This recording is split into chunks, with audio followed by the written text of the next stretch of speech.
Olá, queridas alunas, queridos alunos do CPIURES. Hoje estou aqui com vocês para corrigirmos as questões de direito penal aplicadas pela banca FGV no segundo Exame Nacional da Magistratura, o ENAM, que foi aplicado em outubro de 2024. Nós tivemos 12 questões envolvendo o direito penal, a legislação penal, e nessas 12 questões, quem se preparou com o CPIURES, quem estava acompanhando as nossas aulas, quem seguiu as nossas recomendações, não teve surpresas. A prova veio bem ao estilo FGV, um estilo que mescla o conhecimento da doutrina, da jurisprudência, da lei seca, porém na forma de casos práticos, casos hipotéticos, em que você é convidado a solucionar, a dar a tipificação da conduta, né? Casos, então, que exigem do candidato um preparo específico, né? Afinal de contas, é uma prova num estilo mais cansativo, com enunciados mais longos, né? Mas uma prova que requer um raciocínio jurídico já desenvolvido, apurado, né? Você não vai encontrar ali as respostas de bate-pronto, é uma mera memorização de conceitos ou da lei não vai funcionar. Então, quem estava se preparando conosco, fazendo questões, simulados no estilo da FGV, não foi surpreendido por essa prova. Como eu disse, uma prova um pouco extensa, uma prova cansativa, mas dentro do esperado. Gostei das questões de direito penal, ressalvados 2 casos aqui que eu vou comentar, passíveis de recurso por extrapolarem o conteúdo do edital, né? A questão é essa, não é nem de elaboração, é de conteúdo não previsto no edital. Tirando isso, achei a cobrança uma cobrança bem assertiva, uma cobrança de temas importantes, relevantes para os futuros juízes e juízas do Brasil. Então vamos lá, pessoal, comecemos aqui no direito penal a resolver as questões, e eu tomei como base para montar o meu material as questões da prova tipo 1, tá? Prova tipo 1, prova branca. São 4 tipos de prova, as questões são as mesmas, porém em ordem diferente, tá? Então, essa é a prova tipo 1. A questão 69 trouxe o seguinte enunciado grande, vamos lá. Em junho de 2024, Técio buscou atendimento em hospital de sua cidade devido a uma indisposição gástrica. Preencheu a ficha com seus dados, consignando no campo próprio que possuía alergia à dipirona, e foi em seguida encaminhado ao consultório onde estava o médico de plantão Caio. Ao iniciar o atendimento, o paciente Técio relatou os sintomas de desconforto abdominal, náusea, e o médico Caio, após exame clínico, acabou se esquecendo negligentemente de ler na ficha do paciente o campo de suas declaradas alergias e o encaminhou para a enfermaria com prescrição de aplicação de uma ampola de Buscopan, que é um remédio que tem dipirona na sua composição. Chegando ao setor para receber o medicamento prescrito, Técio foi recebido pelo enfermeiro Guilherme, que de pronto não só o reconheceu como um vizinho por ele malquisto, como também constatou a notória inobservância do cuidado objetivo do médico Caio, sendo certo que, mesmo percebendo o equívoco irresponsável do médico, Guilherme, o enfermeiro, desejando fortemente a morte de Técio, aplicou-lhe o medicamento, gerando rápidas consequências em seu organismo, com grave choque anafilático, parada cardíaca que, por muito pouco, não custaram a vida do paciente. Técio só foi salvo por força de rápida e eficaz ação de outra equipe de plantonistas que se encontrava no nosocômio, vindo a vítima a sobreviver. Considerando que todos os fatos foram comprovados, inclusive os aspectos subjetivos normativos dos comportamentos, e aqui o examinador já foi bacana, porque ele te disse que a atuação do Caio foi culposa, do médico, e que a atuação do Guilherme foi dolosa, né? Então ele já adiantou o caminho aqui para você, na tipificação das condutas. Vamos analisar as alternativas. Bem, pessoal, o que nós temos na historinha contada pelo examinador da FGV? Nós temos um médico que age com culpa, afinal de contas, ele não toma as cautelas necessárias na análise da ficha do paciente. O examinador usou algumas palavras que são chaves, indicadoras da culpa, negligentemente, né? Disse que o médico foi negligente, não olhou a ficha completa das alergias, disse que o médico violou um dever objetivo de cuidado, disse que o médico foi irresponsável. Todas estas palavrinhas são indicadoras da culpa. O médico não tinha nada contra o Técio, não o conhecia, não desejava a sua morte, mas ele foi extremamente descuidado ali no seu exercício profissional, prescrevendo uma medicação em relação à qual o paciente era alérgico. Então, a gente descarta conduta dolosa pelo médico. A letra A nós já descartamos, né? A letra B também, porque fala de lesão corporal dolosa em relação ao médico, a gente descarta. E vejam, a questão também pedia que você dissesse se havia concurso de agentes entre Caio e Guilherme, entre o médico e o enfermeiro. E da leitura que nós fizemos do enunciado, em nenhum momento se revela ligação subjetiva entre eles, liame, que é um dos requisitos do concurso de agentes, né? Que eles soubessem um da intenção do outro, né? Até porque o médico Caio não tinha nenhuma intenção em relação ao paciente, né? No sentido de provocar-lhe a morte. Então, pessoal, não há liame subjetivo entre eles. O médico não adere aos propósitos do enfermeiro, o enfermeiro não adere a propósitos do médico. Eles não têm aí qualquer diálogo pelo que está dito na questão. Então, a gente descarta o concurso de agentes. Vejam. E aí, a gente vai ficar entre as alternativas D e E. É certo que a conduta do médico é culposa e que a conduta do Guilherme dolosa. O Guilherme desejava matar o seu desafeto, era um vizinho malquisto, ele quer fortemente o resultado morte, então aí são reveladores do dolo direto do Guilherme. Só que o Guilherme não chega ao resultado morte por circunstâncias alheias à sua vontade. Quais? A atuação eficaz, eficiente da equipe de plantonistas que estava lá no hospital também. Então, o Guilherme, é mais fácil de tipificar a conduta dele, responderá por uma tentativa de homicídio, né? A tentativa porque o crime não se consumou pela atuação da equipe de plantonistas que evitou o resultado. Então, circunstâncias alheias à vontade do Guilherme. E em relação a Caio, vejam, o Caio provocou aí uma série de desordens físicas no corpo do paciente, né? Ele teve ali o choque anafilático, ele teve parada cardíaca, ele teve uma série de consequências à sua integridade física. Então, o Caio praticou uma lesão corporal culposa.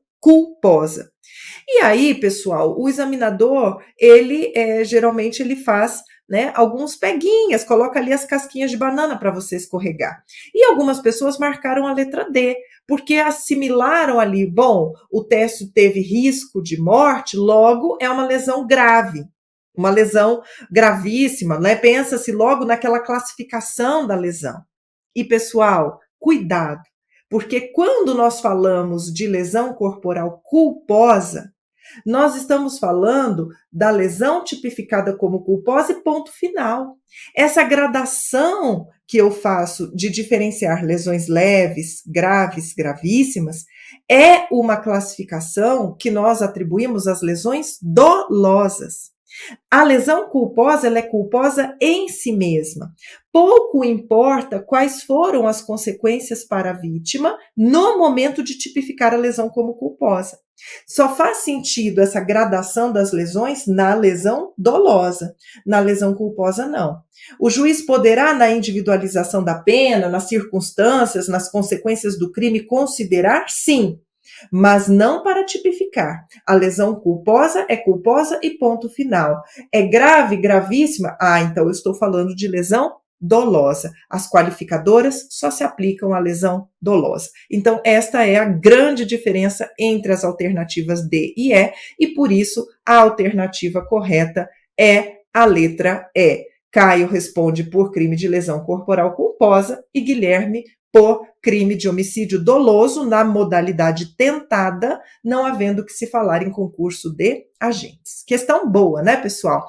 Um enunciado extenso, mas uma questão que, ao final, exige que você saiba diferenciar condutas dolosas de condutas culposas, que você compreenda quais são os elementos do concurso de agentes e que você também saiba da lesão corporal diferenciar, né, a lesão dolosa da lesão culposa e saber também aplicar a tentativa, o instituto da tentativa, a causa de diminuição de P. Então vamos para a próxima questão, a 70 da prova tipo 1, dizia o seguinte: Antônio assistia a uma série televisiva noturna quando foi surpreendido pelo inesperado toque da campainha de sua casa. Ao atender a porta, deparou-se com um funcionário de uma renomada loja de vinhos que indagou se aquele seria o endereço para onde havia sido pedido por João da Silva uma celebrada garrafa de vinho já devidamente paga por Pix no valor de R$ 1.500. Percebendo o erro, mas dominado pela vontade de degustar a bebida, Antônio confirmou falsamente ser ele o autor da encomenda, dando ainda como correto o endereço, o que fez com que a garrafa fosse em seguida a ele voluntariamente entregue, sendo consumida por Antônio antes do engano ser percebido pela loja. Sobre a hipótese narrada, assinale a alternativa correta, novamente uma questão que pede que você tipifique o comportamento de Antônio. Pessoal, vamos lá, crimes contra o patrimônio, também sempre eu reforço nas minhas aulas a importância do estudo dos crimes contra o patrimônio, porque eles são presença certa em absolutamente todas as provas, e aqui nós temos a comprovação disso. Você precisava saber as diferenças entre furto, estelionato, apropriação indébita, simples, enfim, e a apropriação indébita de coisa havida por erro. Quando a gente fala de furto, a gente fala da subtração da coisa alheia móvel, né? E existe sim a figura do furto qualificado pela fraude. Porém, vejam que aqui o Antônio, ele não subtrai nada, ele não ludibria, né, o vendedor da loja para tirar a atenção do vendedor da loja e sorrateiramente retirar a garrafa. Não, não se trata de furto porque não houve subtração. Vejam, a grande questão aqui é saber se, né, a gente fica então entre as alternativas B, C e D. Se nós temos um estelionato ou se nós temos uma apropriação indébita, né? Ou uma apropriação indébita de coisa havida por erro. Eu ficaria, claro, entre a B e a D, né? Estelionato e apropriação indébita de coisa alheia havida por erro. Porque notem, o vendedor chega na casa dele para fazer a entrega, o funcionário da loja chega, imaginando que se trata do João da Silva, que aquele é o endereço do João da Silva, que Antônio é João da Silva. Só que vejam, ele não simplesmente deixa lá a garrafa na porta ou entrega na portaria, né, dizendo, olha, encomenda para o senhor João da Silva, e deixa lá e vai embora. Não, ele aborda o Antônio, pede a confirmação dos dados, e o Antônio, imbuído de dolo, percebendo ali o erro, ele mantém o funcionário em erro, ele confirma que ele é o Antônio, que ele é o João, que ele pagou, que aquele é o endereço correto, ou seja, ele mantém o funcionário em erro. Então vejam a diferença da apropriação de coisa havida por erro do estelionato. Aqui, pessoal, ele vai se utilizar sim de uma fraude, de uma enganação, porque o vendedor pergunta, o senhor é o João? Aqui é o endereço? Essa garrafa é mesmo para o senhor? E ele confirma. Se o João, ou melhor, se o vendedor simplesmente tivesse deixado lá a garrafa na porta, na portaria, e dito entrega para o senhor João da Silva e ele pegasse, nós poderíamos falar de uma apropriação indébita. Ele não fez absolutamente nada para convencer o vendedor a deixar a garrafa lá. Mas, diferentemente, ele vai obter essa vantagem ilícita, vai tomar desse vinho caríssimo, porque ele manteve o entregador em erro, certo? Ele se utilizou ali de uma fraude, ele mentiu sobre as suas características ali, sobre a sua qualificação pessoal, e por isso nós temos aí um crime de estelionato. Legal, pessoal? Questãozinha boa essa também, né? E eu coloquei aí a diferença, então, o artigo 171 e o artigo 169, tá? A apropriação de coisa e o estelionato. Né? Na apropriação indébita, o que nós temos, né, pessoal? O sujeito, ele recebe a coisa de boa fé e ele inverte o ânimo depois, né? Diferente aí dessa situação do estelionato, em que ele ludibria, de fato, em que ele engana, em que ele mente. Vamos adiante, então? Vamos agora para a questão 71. Marcela, empregada seletista de sociedade empresária terceirizada de determinado órgão público, subtraiu uma valiosa obra de arte pertencente à repartição pública, valendo-se do acesso facilitado pelo seu vínculo empregatício. Entretanto, após a subtração da peça, que pretendia revender, percebeu que seria descoberta, pois havia câmeras de segurança registrando toda a ação. Marcela soube que as autoridades já haviam sido acionadas e, por isso, decidiu restituir a peça, o que foi feito antes mesmo do recebimento da denúncia. Sobre estes fatos, assinale a alternativa correta. Pessoal, o que nós temos aí? Empregada de sociedade empresária que presta serviços para órgão público. Nós temos a Marcela como uma funcionária pública por equiparação. Nós, primeiro de tudo, tínhamos que identificar isso, o artigo 327 do Código Penal, norma penal explicativa que traz o conceito de funcionário público para fins penais. Olhem aqui o parágrafo 1º do 327. Equipara-se a funcionário público quem exerce cargo, emprego ou função em entidade paraestatal e quem trabalha para empresa prestadora de serviço contratada ou conveniada para execução de atividade típica da administração pública. Então, a Marcela é funcionária pública por equiparação. Quando ela se vale das facilidades do seu emprego ali, da sua ocupação, para acessar o local onde que está a obra de arte, para subtraí-la, Marcela pratica um crime de peculato, artigo 312 do Código Penal. Apropriar-se o funcionário público de dinheiro, valor ou qualquer outro bem móvel, público ou particular, de que tenha posse em razão do cargo ou desviá-lo em proveito próprio alheio. Este é o peculato do 312 caput, e aqui nós temos a modalidade de peculato apropriação, quando o funcionário público tem a posse, e temos o peculato desvio.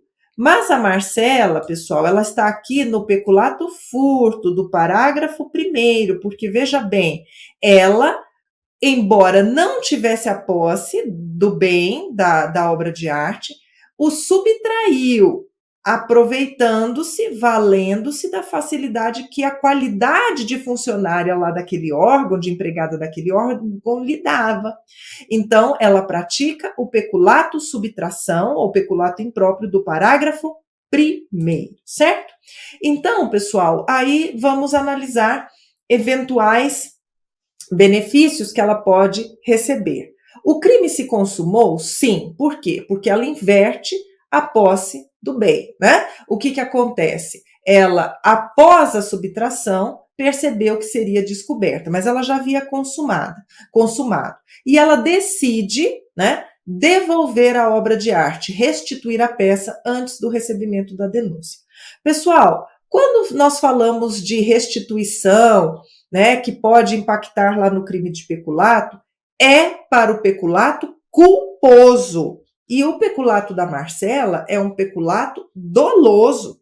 É um peculato doloso, ela não concorreu culposamente para o crime de outrem. Aliás, o peculato culposo está em outra questão. Tamanha é a predileção da FGV por este tipo penal, que outra questão cobrou o peculato culposo. Então, aqui não há que se falar em extinção da punibilidade pela restituição da coisa antes da sentença, né? Porque o peculato foi doloso. A gente vai eliminar também a alternativa C, que diz que Marcela não é funcionária pública. A gente vai eliminar a alternativa B, porque a só existência das câmeras de vigilância não tornam impossível a configuração do crime. Súmula 567 do STJ, súmula batidíssima também em prova, né? Aquela súmula que diz que o só fato de existir monitoração ou seguranças no local, por si só, não impede a consumação do furto, não impede que seja reconhecida ali a figura típica, não torna o crime de furto impossível, é o que diz a súmula. Então, a gente vai ter, como aqui a possibilidade de aplicação para Marcela, o arrependimento posterior. O arrependimento posterior, pessoal, é aquela figura que está lá no artigo 16 da parte geral, aplicável aos crimes com repercussão patrimonial, cometidos sem violência ou grave ameaça à pessoa. Quando é reparado o dano ou restituída a coisa até o recebimento da denúncia ou da queixa por ato voluntário, a pena é reduzida de 1 a 2/3. Então, não se altera a tipicidade da conduta de Marcela. Ela pratica fato típico, ilícito, era culpável ao tempo da ação, só que no momento de dosar a pena, o juiz, considerando a devolução da obra de arte antes do recebimento da denúncia, diminuirá essa pena na terceira fase de 1 a 2/3. Certo, pessoal? Não confundam arrependimento posterior com arrependimento eficaz. Aqui o crime já havia sido consumado, invertida a posse do bem, então o gabarito dessa questão é a letra A. Certo? Questãozinha boa também, que trabalhou com vários institutos importantes lá da parte geral. Além da figura do peculato, que é uma figura recordista em provas, sobretudo da FGV. Pessoal, vamos para a próxima questão, a questão de número 72. O Jerônimo, porteiro de edifício, ao perceber que uma entregadora está totalmente vestida de branco e usando guias de candomblé, diz a ela, no intuito de ofendê-la, que ela é uma macumbeira endemoniada. Vamos tipificar já essa conduta, porque pelas alternativas a gente percebe que é mais uma questão de tipificação. O Jerônimo, o porteiro, se dirige à entregadora com o intuito de ofendê-la. Então, vejam, aqui, ofensa direcionada a uma pessoa específica, valendo-se dos elementos da religião dela, macumbeira endemoniada. Que crime é este, pessoal? É a injúria qualificada do 140, parágrafo 3º do Código Penal. Em seguida, Jerônimo fala para a entregadora que, em razão de sua religião, ela não poderá usar a entrada e o elevador sociais, devendo utilizar a entrada e o elevador de serviços para fazer a entrega ao morador que a solicitar. Pessoal, neste caso, com esta segunda conduta, então, o porteiro não se limitou a ofender a honra subjetiva da entregadora. Aqui, infelizmente, o examinador não colocou um nome para essa personagem, né?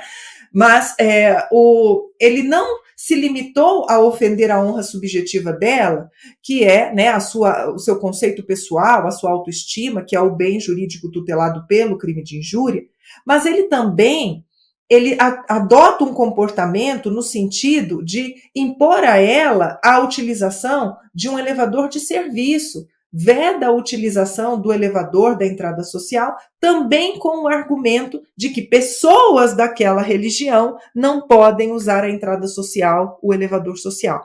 Pessoal, neste segundo comportamento, nós temos crime de racismo, certo? Para termos aqui a referência legislativa, a injúria qualificada está lá no parágrafo 3º do artigo 140 do Código Penal, se a injúria consiste na utilização de elementos referentes à religião, condição de pessoa idosa ou condição de pessoa com deficiência, né?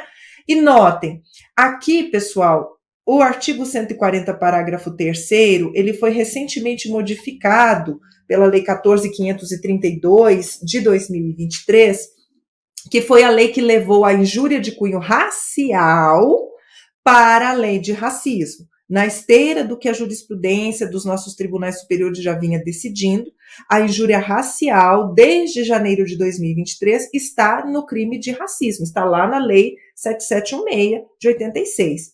Mas conservamos no Código Penal ainda outras formas de injúria qualificada. Por exemplo, a injúria qualificada pela religião, que foi a sofrida pela entregadora, certo? Então, aqui, pessoal, não se fala de injúria racial, se fala da injúria qualificada do Código Penal. E quanto ao racismo, da proibição de pessoas daquela religião a utilizarem-se dos elevadores sociais, das entradas sociais. O crime está lá no artigo 11 da Lei 7716 de 89, tá? Impedir o acesso às entradas sociais em edifícios públicos ou residenciais e elevadores ou escada de acesso aos mesmos. Pessoal, o artigo 1º da Lei 7716, ele norteia toda a aplicação dos artigos da lei. E no artigo 1º da Lei 7716, nós temos que serão punidos, na forma desta lei, os crimes resultantes de discriminação ou preconceito de raça, cor, etnia, religião ou procedência nacional. Então, a atitude do porteiro foi uma atitude de discriminação, que é o preconceito colocado em prática. Em que medida ele discrimina? Ele impede o acesso às entradas sociais por conta da religião da entregadora. Então, claramente, vai incidir na Lei 7.716, no artigo 11, que deve ser lido combinado sempre com o artigo 1º, assim como todas as demais figuras típicas. Então, gabarito dessa questão é a letra E, o porteiro praticou 2 crimes, a injúria qualificada e o racismo. Lembrando que o racismo é crime imprescritível, né? E também um crime que nós temos lá punido com pena de reclusão, segundo a Constituição, nós temos lá o mandado de criminalização na Constituição. O crime de racismo é um crime imprescritível e sujeito à pena de reclusão. Muito bem, pessoal, inafiançável também, né? Inafiançável, por certo, eu estava me esquecendo dessa característica. Vamos adiante para a questão de número 73. Sobre o tema do concurso de crimes, assinale a alternativa correta. Então, aqui, para balancearmos um pouco o nível de dificuldade, de extensão das questões, o examinador trouxe uma questãozinha aqui direta ao ponto. Não se admite continuidade delitiva em crimes contra a vida. Alternativa errada, artigo 71, lá no parágrafo único, prevê a possibilidade de continuidade delitiva nos crimes contra a vida. Letra B. As penas aplicadas são somadas nos casos de concurso material e o resultado da soma é usado como parâmetro para calcular o prazo prescricional. Errado, né, pessoal? O artigo 119 nos traz que, na hipótese de concurso de crimes, a extinção da punibilidade incide sobre a pena de cada um isoladamente. Então, eu calculo o prazo prescricional para cada um dos crimes de forma isolada e não aí pelo sistema da acumulação material. Então, letra B também errada, artigo 119. Letra C.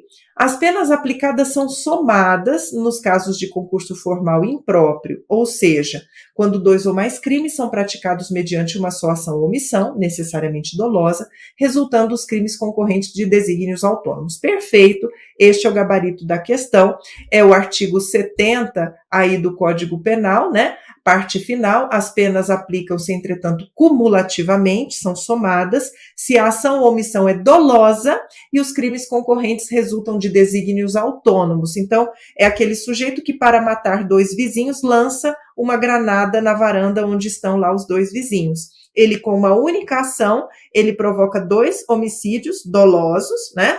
Então, nós teríamos aí um concurso formal, uma ação, 2 crimes, mas um concurso formal impróprio. Por quê? Ação dolosa e desígnios autônomos. Ele queria matar os 2 vizinhos. Então, as penas serão somadas, aplicação das penas pelo sistema da acumulação e não pelo sistema da exasperação, do aumento em frações. Então, gabarito é a letra C, é aí a literalidade do artigo 70, parte final.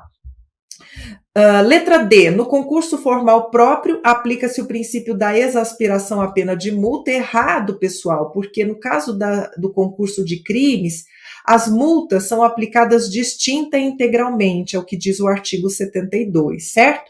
E, por fim, a letra E, também equivocada, né, porque nós já assinalamos a letra C como gabarito. A letra E diz, segundo a regra do concurso material benéfico, a pena resultante da soma das penas não pode ser superior àquela cabível na aplicação do princípio da exasperação. O examinador aqui foi um pouquinho maldoso, esse item está um pouquinho, né, confuso, mas veja, pessoal, a regra do concurso material benéfico a gente vai verificar nas hipóteses de concurso formal, porque pelo concurso formal, pelo sistema da exasperação, a pena não pode ficar maior do que a que resultaria da soma. Isso geralmente acontece quando nós temos um crime muito grave e um crime menos grave, né? Porque aí a exasperação do crime mais grave vai resultar num total de pena maior do que a soma dos 2, entenderam? Então, a regra do concurso material benéfico é aplicada nos casos de concurso formal. Então, está errado a letra E. Aqui é o parágrafo único do artigo 70 que nos dá a resposta aí e nos faz concluir pelo equívoco da letra E. Legal, pessoal? Muito bem, podemos ir adiante para a questão 74. Aloísio, 81 anos, residia sozinho em um bairro violento de uma grande metrópole. Em determinado dia, sua casa foi acometida de um curto-circuito que resultou na interrupção do abastecimento de energia elétrica. Aloísio fez contato com o eletricista Miguel para que fizesse o reparo. Miguel, todavia, informou que, em razão de compromisso, só poderia ir ao local no dia seguinte. À noite, Aloísio acordou com o barulho de seu portão sendo arrombado. Viu um homem armado ingressando em seu quintal. Mesmo letárgico em razão da ingestão de remédio para dormir, temendo por sua vida, Aloísio pegou uma arma de fogo velha que guardava embaixo de sua cama e efetuou um único disparo contra o homem, que faleceu no local. Ato contínuo, Aloísio se aproxima do corpo e verifica que a vítima era Miguel, o eletricista, que tinha ido reparar a rede elétrica da casa. Diante do exposto, assinale a alternativa que indica o correto enquadramento da conduta de Aloísio. Pessoal, o que nós vamos ter aqui? O Aloísio age em legítima defesa. Não se trata de uma legítima defesa real, então a gente já afasta a letra A.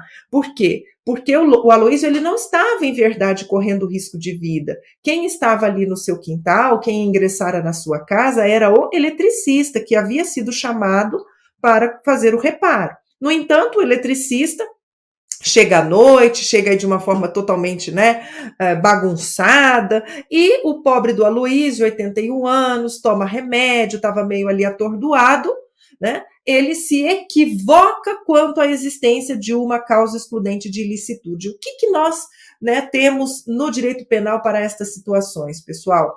É a discriminante putativa, né? Nós vamos ter aí o erro de tipo permissivo, nós vamos ter o sujeito que se equivoca quanto à existência, aos pressupostos fáticos de uma causa excludente de ilicitude.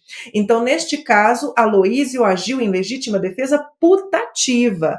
A legítima defesa putativa é a legítima defesa imaginária.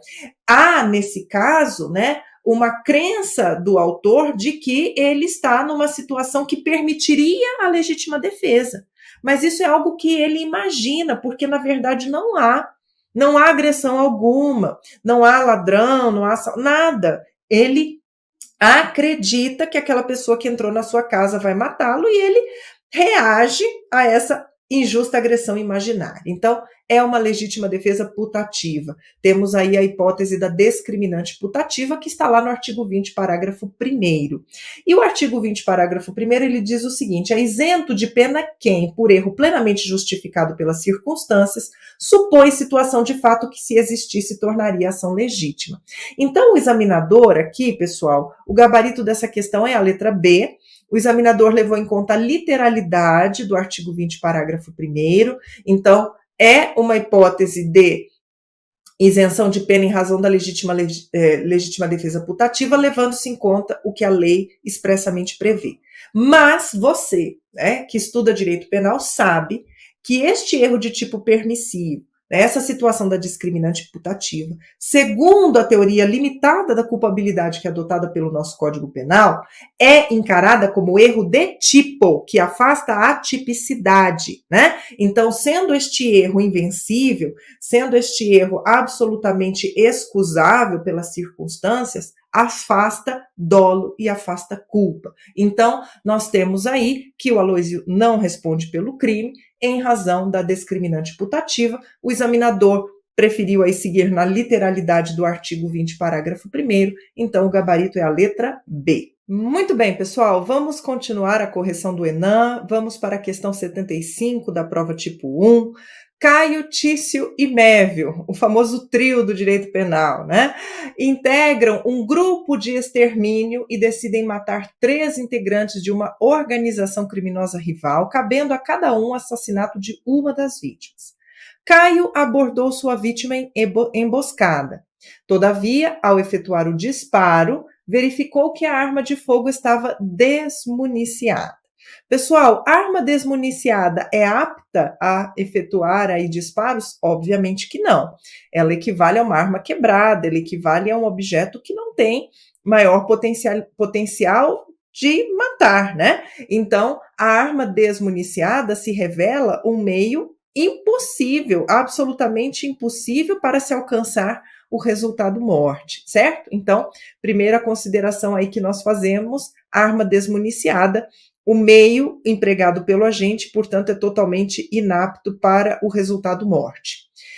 Tício efetuou um disparo de arma de fogo no tórax da vítima, que era seu alvo. Porém, ao ver o homem agonizando e chamando por seus filhos, Tício se compadeceu e o levou ao hospital. O esforço foi, contudo, em vão, tendo em vista que a vítima faleceu na mesa cirúrgica em decorrência de hemorragia. Então, analisando agora a figura aqui, a hipótese do Tício, vejam, ele tem dolo de matar, ele dispara em região de alta letalidade. Quando o homem é atingido, ele começa a clamar pelos seus filhos, ele pede ali, né, ajuda, ele agonizando, e o Tício se compadece e leva ao hospital. Se esta vítima do Tício tivesse sobrevivido, nós poderíamos cogitar aqui da aplicação do arrependimento eficaz, em que o agente pratica todos os atos executórios, mas consegue impedir que o resultado ocorra. Mas vejam que o examinador coloca que, embora o Tício tenha se compadecido, levado ao hospital, feito um esforço, que foi tudo em vão, porque a vítima faleceu em decorrência da hemorragia, em decorrência do disparo. Então, não houve arrependimento eficaz na conduta do Tício. Por quê, pessoal? Porque a vítima morreu. Então, nós temos aí um homicídio doloso. Não vai ter nenhum benefício aí para o Tício neste momento de tipificar a conduta.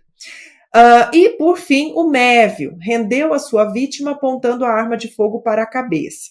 Nesse íntere, a vítima propôs a Mévio o pagamento de R$50 mil para que ele não o matasse, pedido que foi aceito por Mévio. Ocorre que, minutos depois, uma viatura passava pelo local e prende Mévio em flagrante. Diante do que foi exposto, né, a consequência jurídica que melhor se amolda às condutas de cada um deles. Em relação ao Caio, nós já vimos arma desmuniciada, crime impossível. Em relação ao Tício, nós temos aí o homicídio doloso, certo? E em relação ao Mévio, pessoal, em relação ao Mévio, nós vamos ter a desistência voluntária. O gabarito, portanto, é a letra B. E aí você vai me perguntar, mas Michele, desistência voluntária? O Mévio recebeu R$50 mil para que a vítima não fosse morta? E vejam, ele não pediu R$50 mil para a vítima fez um pedido a ele, falou, não me mate, e toma aqui R$50 mil, e ele aceitou. Ele voluntariamente, a partir dessa proposta da vítima, ele decide não prosseguir no seu intento homicida. Ele tinha condições de prosseguir nos atos executórios? Sim, mas voluntariamente ele desiste. Esta voluntariedade, lembrem-se, não se compara, não é o mesmo que algo espontâneo. O direito penal aqui não exige espontaneidade. Quer dizer, o Mévio não precisa ter um lampejo de lucidez, de bondade, de caridade, não. Ele pode desistir por um motivo extremamente egoístico, como foi aqui no caso, ele aceitou dinheiro para desistir, né? Ele poderia ter desistido por um pedido de clemência da vítima, sim, ele poderia ter desistido porque a vítima ali falou alguma coisa para ele que o convenceu, sim, ele poderia ter desistido porque ele mesmo se arrependeu ali naquele instante, podia atirar, mas decide que não, sim, mas vejam, esta desistência ocorreu. A polícia chega depois, quando ele já havia cessado ali os atos executórios, quando ele já não tinha mais interesse algum em levar a cabo o intento homicida. Então, o gabarito dessa questão, pessoal, é a letra B. O Tício aí, né, praticou o crime de homicídio doloso, o Caio, a primeira hipótese, crime impossível, a segunda hipótese, homicídio doloso, e a terceira hipótese, a desistência voluntária. As referências legislativas estão todas aqui, artigo 17, o crime impossível, e aí nós temos a ineficácia absoluta do meio. A desistência voluntária, quando ele desiste de prosseguir na execução, tendo condições de prosseguir, ele não quer. A consequência jurídica só responde pelos atos até então praticados, e o arrependimento eficaz não aconteceu porque, embora tenha se arrependido lá, o segundo sujeito não foi eficaz porque a vítima veio a falecer. Então, gabarito letra B. Vamos adiante, pessoal, questão 76. E esta é uma das questões que eu sugiro o recurso. Porque, vejam, esta é uma questão que vai tratar de diferentes escolas da criminologia. E da leitura do edital do segundo ENAM, nós não temos qualquer referência a um conteúdo de criminologia, né? Escolas, nada disso. O que o edital do ENAM trouxe? Ele trouxe num tópico, né, direito penal e política criminal, direito penal e criminologia, direito penal e outros ramos do direito, nos levando a acreditar que a cobrança seria no sentido do candidato saber a diferença entre os diferentes ramos, o que é criminologia e a diferença da criminologia como ramo da ciência para o direito penal. O que é o direito penal e qual a diferença em relação à política criminal? O que é o direito penal e quais são as suas peculiaridades em relação aos demais ramos do direito?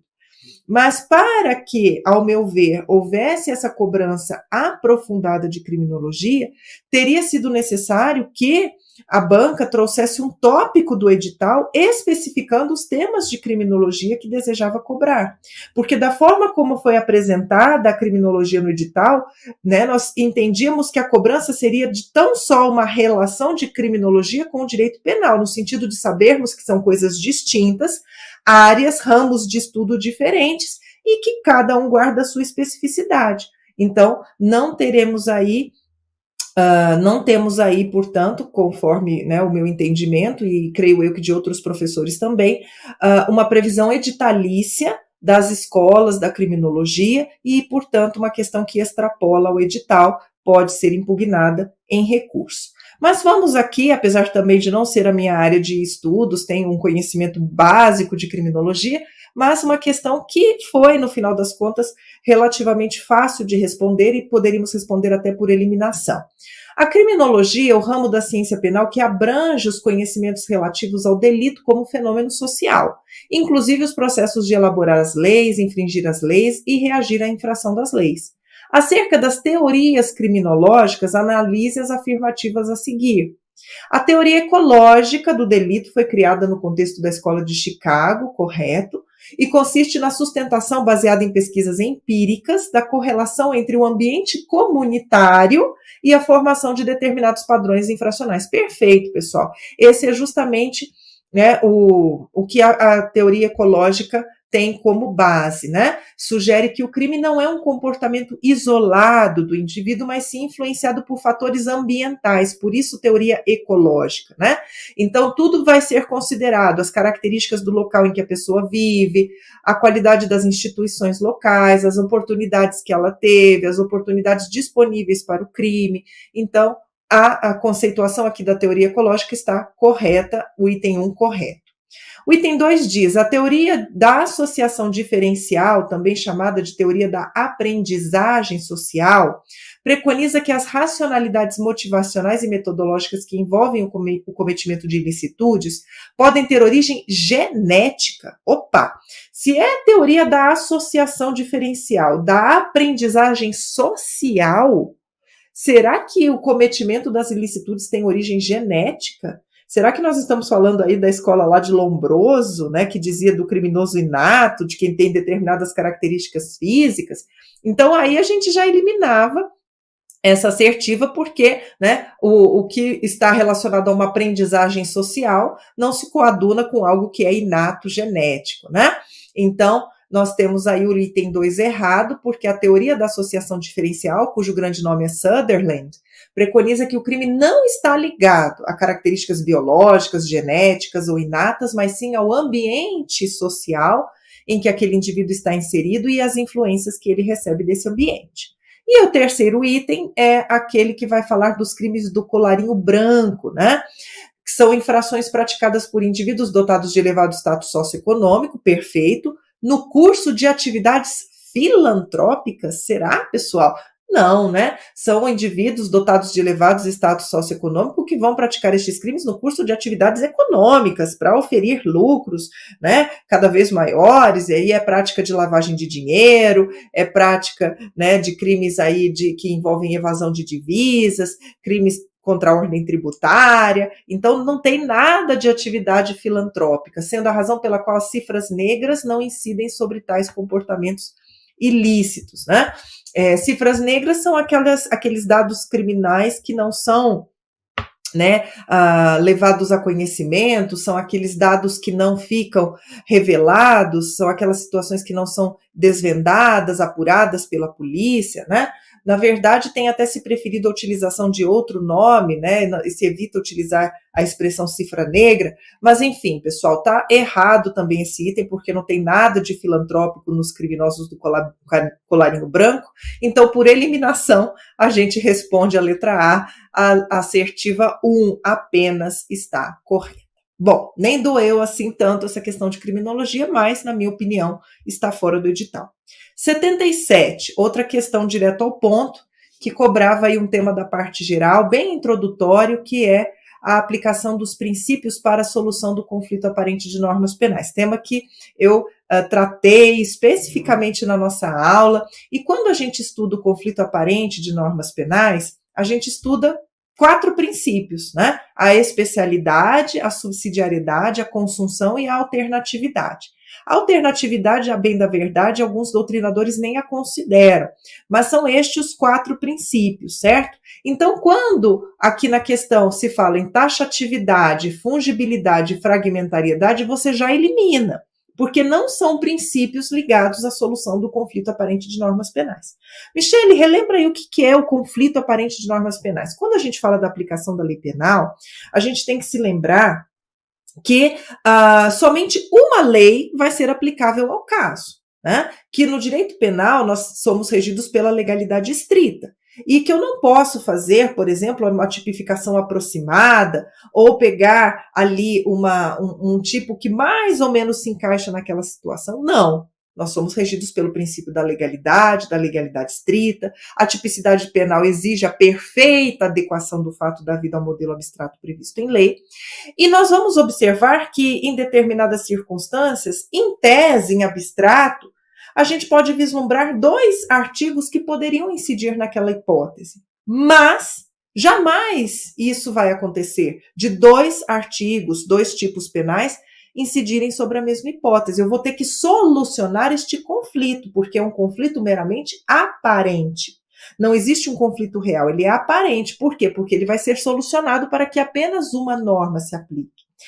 O princípio da especialidade é aquele que diz que a norma especial, com um plus especializador, com um detalhe a mais, prevalece sobre a norma geral. Quando eu falo de um homicídio culposo, eu tenho previsão de homicídio culposo no Código Penal? Tenho.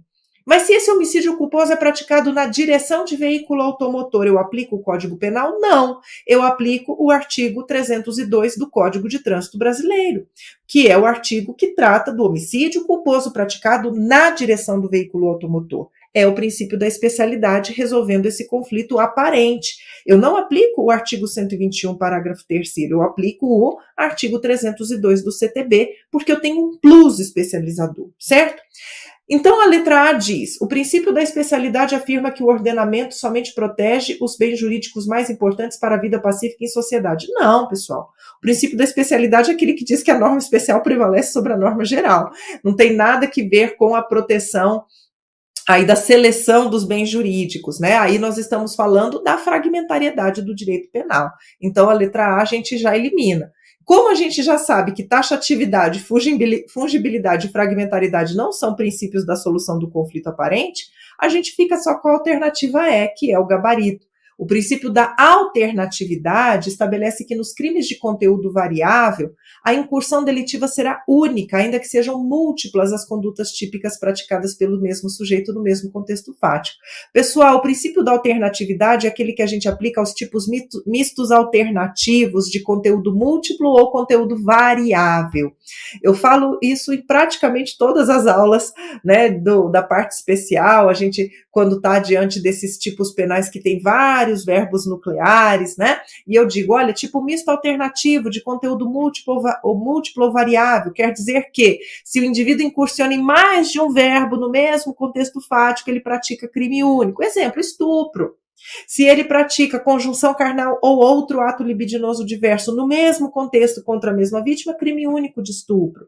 Se o indivíduo lá 33 da lei de drogas, se ele tem em depósito e oferece, se ele transporta e vende, se ele importa ou exporta, se ele remete, tudo ali no mesmo contexto fático, crime único. Tem em depósito e depois transporta, crime único. Então, este é o princípio da alternatividade, gabarito letra E. Certo, pessoal? Muito bem. Vamos caminhando aqui para as derradeiras questões. 78. Olhem aí, crimes contra a administração pública de novo. Assinale a afirmativa correta.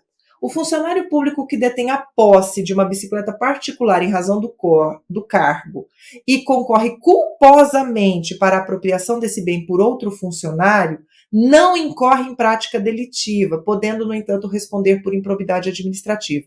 Pessoal, o item A está errado porque, sim, o funcionário público que detém a posse de um bem particular móvel e concorre culposamente para que outro funcionário público se aproprie deste bem, ele pratica o peculato culposo do artigo 312, parágrafo 3º. Então, não é aí uma conduta irrelevante para fins penais. É certo que sim, desculpem, é parágrafo 2º, tá? O peculato culposo, se o funcionário concorre culposamente para o crime de outrem. Então, não é um indiferente penal. É certo que as instâncias, né, as esferas penal e administrativa são independentes, nada obsta a punição na esfera administrativa, mas há sim aqui o crime de peculato culposo, letra A errada. Letra B. Em caso de prática de peculato culposo, a reparação do dano extingue a punibilidade se for precedente a sentença irrecorrível, se for posterior, reduz a pena da metade. Perfeito, pessoal. Aí sim é o parágrafo 3º. É o benefício previsto exclusivamente para o peculato culposo, deste funcionário desidioso que concorre culposamente para o crime de terceiro. Se o funcionário que praticou o peculato culposo repara o dano antes do trânsito em julgado, que é o mesmo que sentença irrecorrível, terá a sua punibilidade extinta. Porque aqui o objetivo é recompor o erário, é recompor o patrimônio público. Se a reparação do dano é posterior ao trânsito em julgado, a pena é reduzida de metade. Então, letra B está corretíssima. Aí, em diante, a reparação do dano não configura condição essencial para a progressão de regime em relação aos condenados por crime contra a administração pública. Errado, é sim uma condição essencial para a progressão de regime, é uma previsão que está lá no artigo 33, parágrafo 4º da parte geral. Nos crimes contra a administração pública, para progredir, o condenado tem que reparar o dano ou devolver o produto do ilícito com os acréscimos legais. STF já declarou a constitucionalidade desta previsão, pode haver o parcelamento, mas é sim um requisito adicional de progressão nos crimes contra a administração pública. Então, a letra C, errada. Letra D. A circunstância de um dos agentes ser funcionário público é elementar da concussão. Perfeito. E por isso comunica-se ao agente concorrente particular. Comunica-se. Independentemente da ciência deste, aí já temos um problema, né? Porque nós não consagramos responsabilização penal objetiva. Então, para que o concorrente, imagine, né, o particular, que pratica a concussão em concurso com funcionário público, ele deve conhecer a elementar funcionário público, né? Que é uma condição pessoal e vai comunicar nos termos do artigo 30. Mas ele tem que ter ciência. Então, não temos responsabilidade penal objetiva, logo o item está errado quando fala da desnecessidade de ciência da qualidade de funcionário público. E a letra E, por fim, é também errada, vamos ver o motivo do erro. A testemunha que faz afirmação falsa pode ser multada, mas não pratica fato penalmente típico, desde que inexista aceitação de vantagem indevida. Pessoal, o crime de falso testemunho não tem como elementar o recebimento aí de vantagem. Se há o suborno, né, nós temos causa de aumento de pena no parágrafo 1º, mas o só fato da testemunha fazer afirmação falsa, negar ou calar a verdade, seja em processo judicial, processo administrativo, inquérito policial ou juízo arbitral, já incorre no crime de falso testemunho. Então, a letra E está errada. É, sim, um relevante penal aqui. Legal?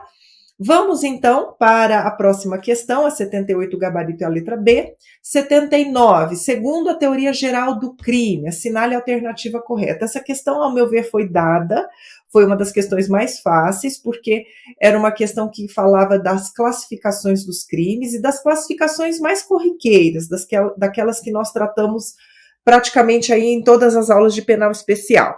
Crimes de dano são aqueles que demandam comprovação de ameaça de lesão? Não, pessoal, os crimes de dano são aqueles que efetivamente provocam a lesão ao bem jurídico, não é a punição da ameaça, né? Esses são os crimes de perigo, então errado. Letra B.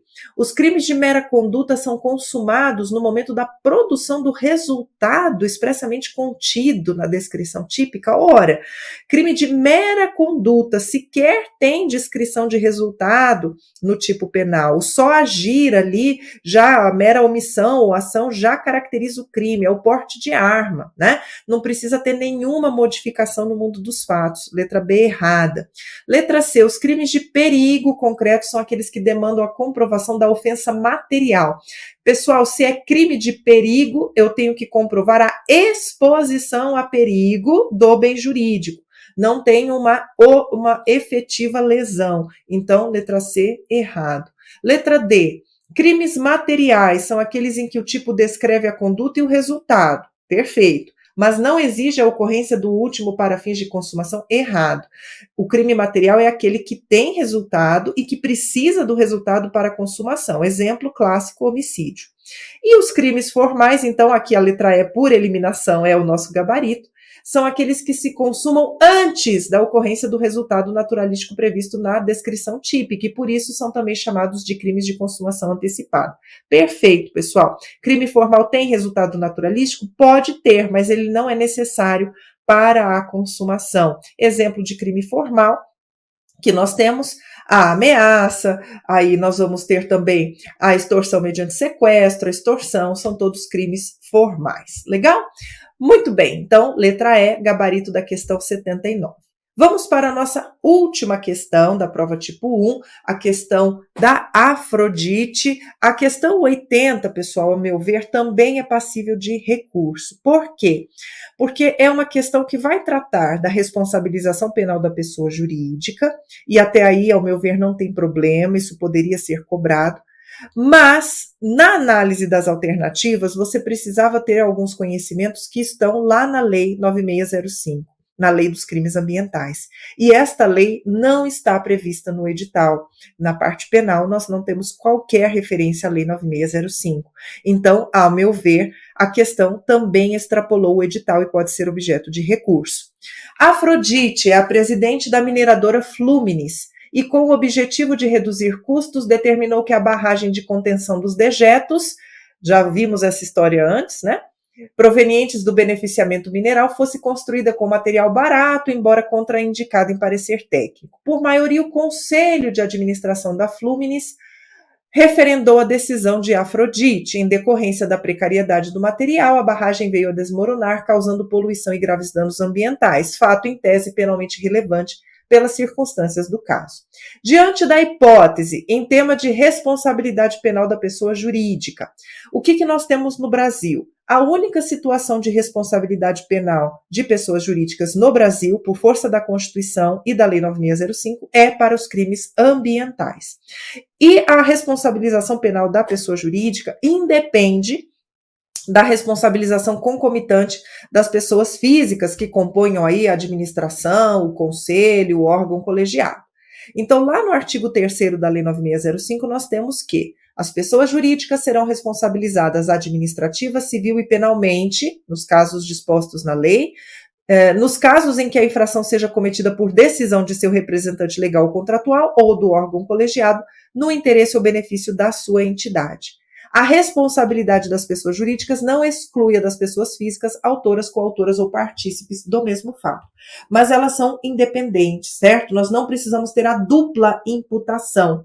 Então, se proveio a decisão do órgão colegiado, ainda que não se apure uma responsabilização penal dos integrantes desse colegiado ou do representante legal ou contratual, a pessoa jurídica pode, por ela mesma, por si só, ser punida, certo, pessoal? E lá no artigo 22 da lei, nós vamos ter as penas restritivas de direito que serão aplicadas às pessoas jurídicas, porque, ora, não é possível aplicar uma pena privativa de liberdade a uma pessoa jurídica, então as penas são restritivas de direito. Suspensão parcial ou total das atividades, interdição temporária do estabelecimento, obra ou atividade, proibição de contratar com o poder público ou obter subsídios, subvenções ou doações. Vejam, não temos penas de caráter perpétuo no Brasil. Então, tanto a suspensão das atividades quanto a interdição serão sempre por prazos determinados. A proibição de contratar com o poder público também não poderá exceder o prazo de 10 anos. E a gente vê aqui entre as alternativas, vejam só, letra A mineradora não pode ser responsabilizada penalmente, uma vez que a legislação vigente permite a punição apenas se comprovado que a infração foi praticada por decisão prévia da direção. Errado, né, pessoal? Pode ser, sim, responsabilizada. Letra B. A mineradora pode ser responsabilizada mediante aplicação de pena de interdição definitiva da atividade? Aí também não. Não temos penas de caráter perpétuo. Letra C. A mineradora pode ser responsabilizada penalmente pelos crimes praticados em seu interesse ou benefício, perfeito, ainda que nenhum de seus dirigentes ou prepostos já tenham sido responsabilizados, perfeito. Letra C, o gabarito. Letra D, a extensão dos danos pode justificar a aplicação da pena de proibição de contratar pelo prazo de até 15, olha o peguinha, a proibição é de até 10 anos, parágrafo 3º do 22. Então, letra D, errada. E a letra E, a responsabilidade penal deverá ser reconhecida cumulativamente com a responsabilidade de Afrodite e dos membros do conselho. Pode ser ou não, né? Uma vez que a legislação acolhe a teoria da imputação subjetiva. Pessoal, essa teoria, né, primeiro aqui que eu acho que o examinador quis confundir você, né? Nós não adotamos a teoria da dupla imputação, no sentido de que pessoa jurídica e pessoa física devam ser processadas, condenadas simultaneamente. A imputação em relação às pessoas físicas, claro, a responsabilização penal no direito brasileiro é da culpabilidade, responsabilidade penal subjetiva, não tem responsabilização penal objetiva, mas essa teoria da imputação subjetiva não existe, tá? Então, este é o gabarito da nossa última questão de penal, questão 80, letra C. Bom, pessoal, com isso, então, eu espero ter aí corrigido e trazido aí alguns esclarecimentos para vocês, dos que fizeram a prova do ENAM, para aqueles que pretendem recorrer, para aqueles que ficaram em dúvidas quanto a algumas questões, para você também que não fez, mas esse, sem dúvida nenhuma, foi aí um importante aprendizado por meio de questões, né? O direito penal também a gente aprende muito treinando por questões. Pessoal, meu muito obrigada a todos vocês, até a próxima, bons estudos, tchau, tchau!